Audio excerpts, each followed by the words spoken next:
کل سلمان اظہری کا نمبر تھا، پھر مولانا قمر غنی عثمانی کا نمبر آیا، اب نہ جانے کس کا نمبر آئے گا۔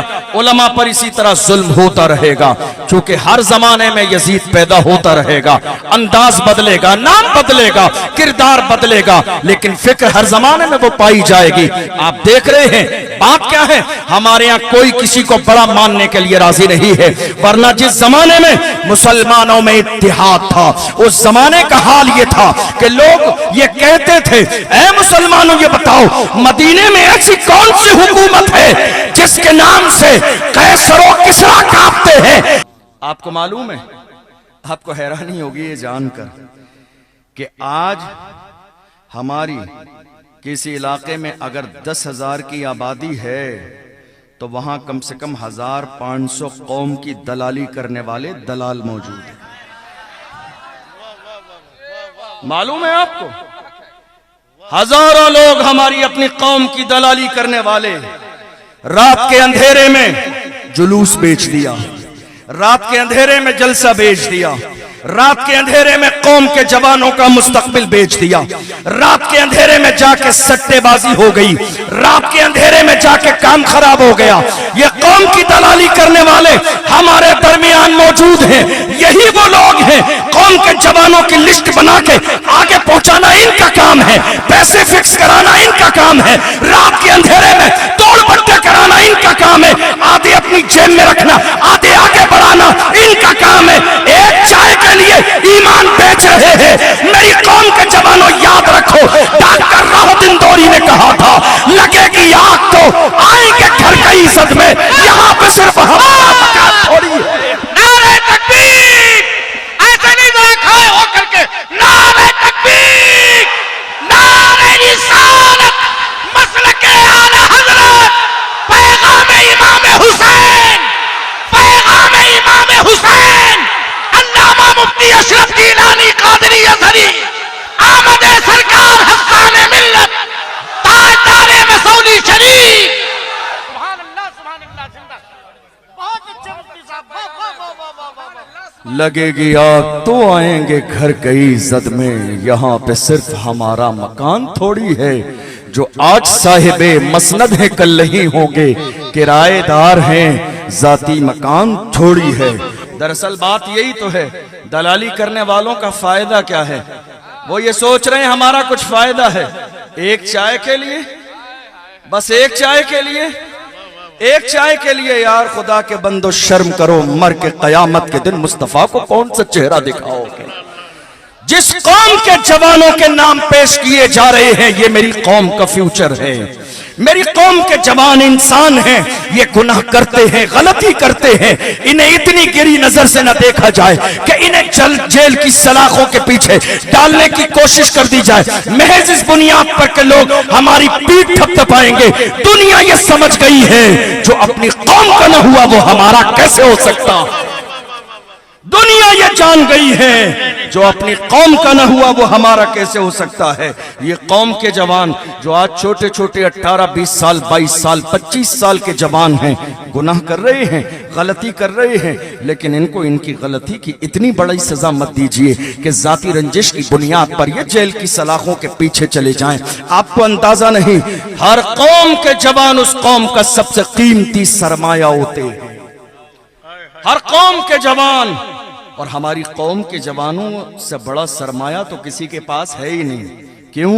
صلاح الدین ایوبی ہمارے پاس، محمد بن قاسم ہمارے پاس، اورنگزیب عالمگیر ہمارے پاس، ارطغرل غازی ہمارے پاس، عثمان غازی ہمارے پاس، طارق ابن زیاد ہمارے پاس۔ کون عثمان غازی، کون صلاح الدین ایوبی؟ آج دنیا حیران و پریشان ہے۔ یہودیوں نے مسجد اقصی پر بری نظر ڈالی ہے، مگر جس دور میں صلاح الدین ایوبی نے پردہ نہیں کیا تھا، جا کے کھڑے ہو گئے تھے مسجد اقصی کے سامنے اور کہا تھا ظالمو یاد رکھو، مایوس نہ ہو اے چمن ملت بیضا، زندہ ہے تو سینچیں گے تجھے خون جگر، مایوس نہ ہو اے چمن ملت بیضا، زندہ ہے تو سینچیں گے تجھے خون جگر سے۔ کسی میں اتنی ہمت اور جرت تھی جو مسجد اقصی کی طرف بری نظر اٹھا کے دیکھ۔ کہاں ہیں ہم؟ ہمارے سامنے صرف واقعات ہیں، پیغام کربلا نہیں ہے۔ پیغام کربلا ہوتی تو ہمارے سینے میں خوف نہ ہوتا۔ پیغام کربلا اگر ہماری نگاہوں کے سامنے ہوتا تو ہمارے یہاں ڈر نہیں ہوتا۔ ہماری زندگی کا سب سے بڑا مسئلہ آپ کو معلوم ہے کیا ہے؟ تحفظ ناموس رسالت۔ کیا ہے؟ تحفظ ناموس رسالت۔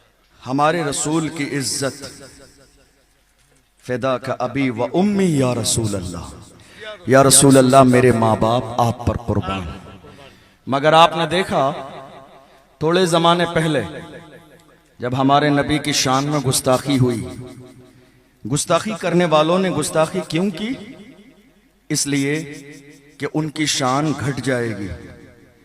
لیکن ان سے پوچھو، بھونکنے والے کتے ہر زمانے میں بھونکتے رہتے ہیں، مگر پیغمبر کی عظمت میں نہ کبھی کمی آئی ہے نہ قیامت تک آ سکتی ہے۔ بریلی سے میرے امام نے اعلان کیا، رہے گا یوں ہی ان کا چرچا رہے گا، بڑے خاک ہو جائیں جل جانے والے، حشر تک ڈالیں گے ہم پیدائش مولا کی دھوم، مثل فارس نجد کے قلعے گراتے جائیں گے، خاک ہو جائیں عدو چل کر مگر ہم تو رضا، دم میں جب تک دم ہے ذکر ان کا سناتے جائیں۔ پیغمبر کی شان میں گستاخی ہوئی اور گستاخی کرنے والے لوگ یہ سمجھ رہے تھے ذکر ختم ہو جائے گا، ان کی اپنی سوچ تھی۔ مگر افسوس ایسے عالم میں ہماری قوم کے کچھ جوان ناموس رسالت کے مسئلے پر بیدار ہوئے اور وہ گئے ہمارے یہاں بزرگوں کے سامنے مشورہ کرنے کہ ہم ناموس رسالت کے مسئلے پر کچھ کرنا چاہتے ہیں۔ آپ کو معلوم ہے سب سے بڑی دقت کیا ہے؟ ہمارے یہاں سب سے بڑی دقت یہ ہے کہ ہمارے ہر ایک مسلمان کے گھر میں ایک نیتا ہے۔ بھئی توجہ ہے آپ کی؟ کوئی ڈسٹربنگ ہو رہی ہے؟ کوئی ڈسٹربنگ لگ رہی ہے مجھے؟ ہمارے یہاں ہر مسلمان کے گھر میں ایک نیتا ہے، سمجھ رہے ہیں آپ؟ ہر گھر میں ایک نیتا ہے، اسی لیے پوری قوم میں کوئی نیتا نہیں بنا۔ ہم کسی کو ماننے کے لیے راضی نہیں، ہمارے یہاں کوئی کسی کو بڑا ماننے کے لیے راضی نہیں ہے، ہر گھر میں ایک نیتا ہے۔ آپ کو معلوم ہے نیتا کا، لیڈر کا کوئی ڈپلومہ نہیں ہوتا ہے، کوئی کورس نہیں ہوتا ہے، یہ صلاحیت ہے، کوالٹی ہے، اللہ جسے چاہے عطا فرما دے، یہ انعام ہے اللہ کا، اللہ جس کو چاہے قوم کا لیڈر بنا دے۔ لیکن افسوس دنیا کی ساری قوموں کو، ہر سماج کو یہ بات سمجھ میں آ گئی، نہیں سمجھ میں آئی یہ بات تو قوم مسلم کو سمجھ میں نہیں آئی۔ یہی بات ہے کہ آج ہمارے یہاں سب سے زیادہ ٹانگ کھینچی جا رہی ہے۔ معلوم ہے آپ کو جن علاقوں میں ہماری تعداد زیادہ ہے وہاں الیکشن میں کامیاب ہونے والے پھر بھی غیر ہیں، چونکہ ہمارے ہاں ضرورت تھی صرف 2 لوگوں کی، کھڑے ہونے والے 50 لوگ تھے۔ یہ حال آج قوم مسلم کا ہو گیا۔ کمزور کسی اور نے نہیں کیا، کمزور ہمیں ہمارے اپنوں نے کیا ہے، کمزور ہمیں ہمارے اپنوں نے کیا ہے، جن پر اعتماد تھا، جن پر یقین اور بھروسہ تھا۔ اب حالت کیا ہوئی، اس کا نقصان سب سے بڑا کیا ہوا آپ کو معلوم ہے؟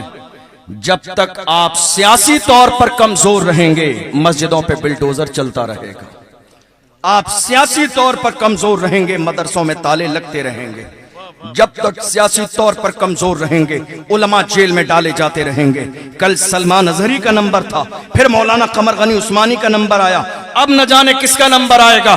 علماء پر اسی طرح ظلم ہوتا رہے گا، چونکہ ہر زمانے میں یزید پیدا ہوتا رہے گا، انداز بدلے گا، نام بدلے گا، کردار بدلے گا، لیکن فکر ہر زمانے میں وہ پائی جائے گی۔ آپ دیکھ رہے ہیں بات کیا ہے، ہمارے ہاں کوئی کسی کو بڑا ماننے کے لیے راضی نہیں ہے، ورنہ جس زمانے میں مسلمانوں میں اتحاد تھا اس زمانے کا حال یہ تھا کہ لوگ یہ کہتے تھے، اے مسلمانوں یہ بتاؤ مدینے میں ایسی کون سی حکومت ہے جس کے نام سے قیصر و کسریٰ کانپتے ہیں۔ جب آ کے انہوں نے دیکھا فاروق اعظم کو ٹیک لگائے زمین پر لیٹے تھے تو کہا تمہارے ہماری یہاں کرسی کہاں ہے جہاں سے حکومت چلتی ہے؟ مسلمانوں نے کہا ہمارا لیول یہ ہے، ہمارے لیڈر جہاں بیٹھ جاتے ہیں حکومتیں وہیں سے چلتی ہے، نظام وہیں سے چلتے ہیں۔ واہ واہ واہ واہ واہ واہ واہ۔ یہ کسی اور کا کردار نہیں تھا، ہمارا کردار تھا۔ آج کہاں ہیں ہم؟